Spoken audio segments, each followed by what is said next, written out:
Hey guys, it is April 30th, Friday, April 30th, 2022, and I am 29th.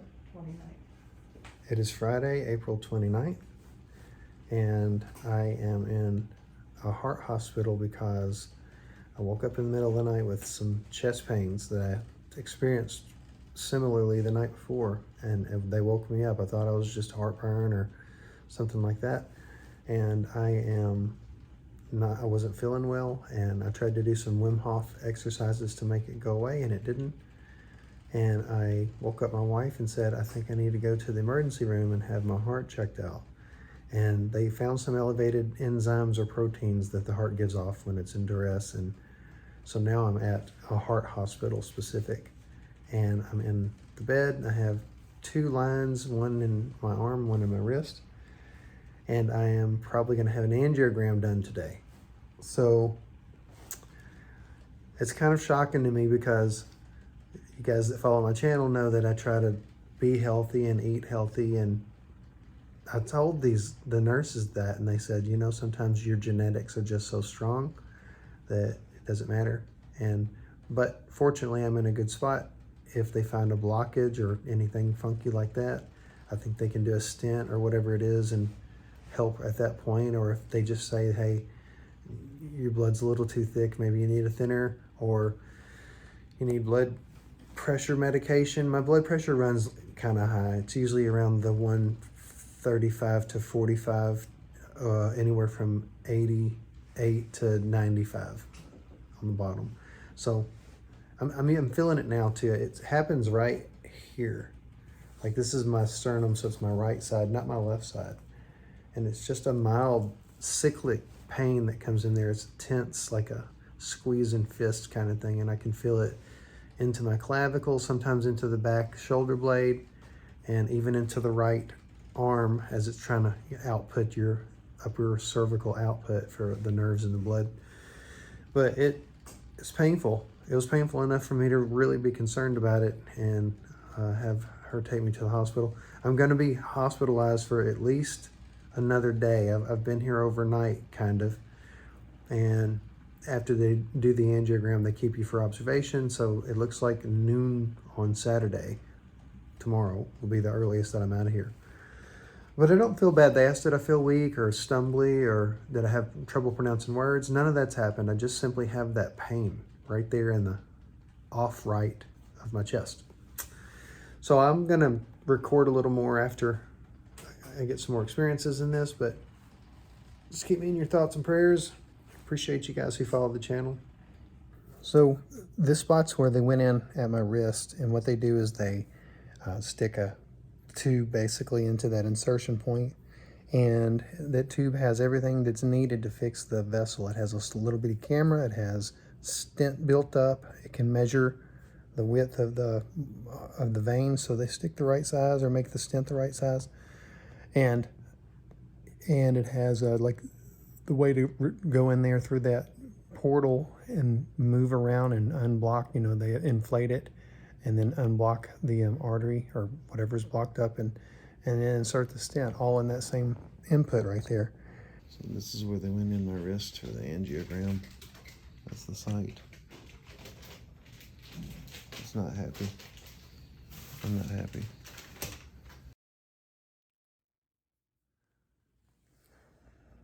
So here's an update on what happened to me. We weren't told until this morning that I actually had a heart attack. Apparently 2 of the 3 main vessels that come out of the heart that push blood everywhere in the body, one of them was 99% blocked, and the other was 95% blocked.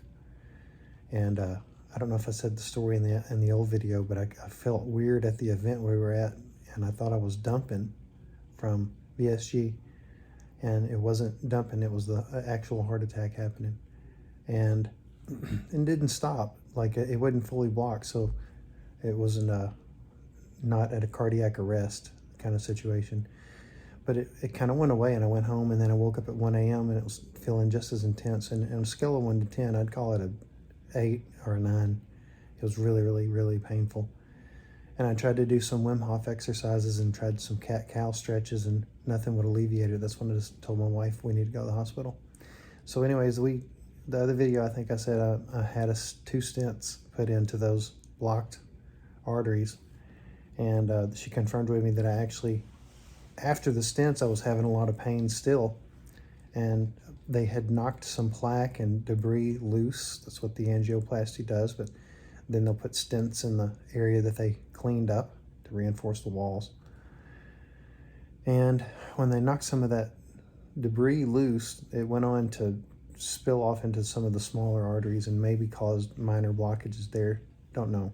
But I felt really bad last night, and now I feel much better. The doctor said that it's expected things like that happen when they knock debris loose.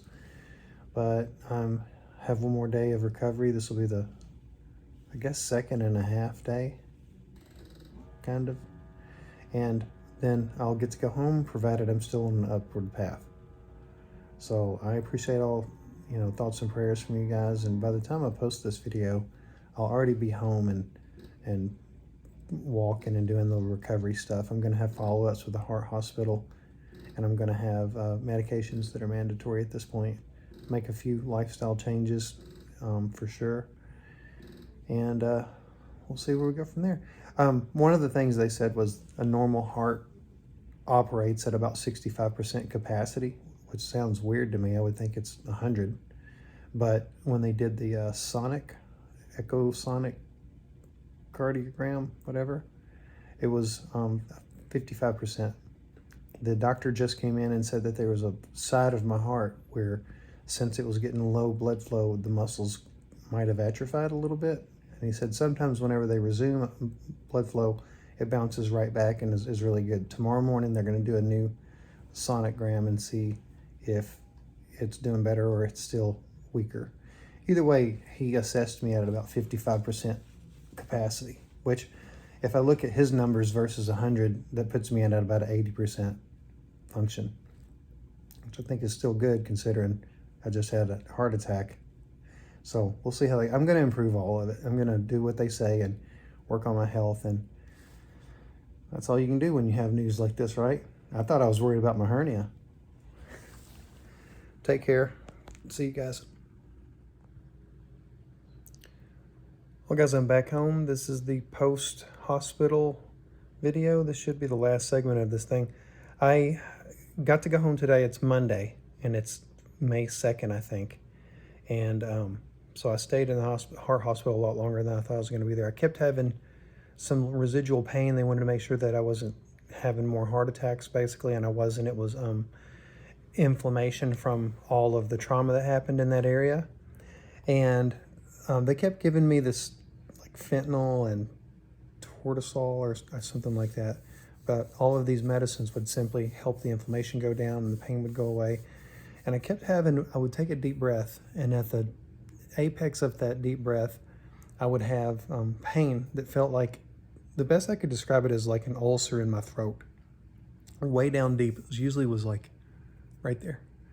And the doctor said that it's very common for people that have had a heart attack, that it is inflammation of the sacs that rub each other between your heart fluid sac and your lungs fluid sac. So when that breath gets deep, they rub, and it causes just some irritation. It's gotten better every morning.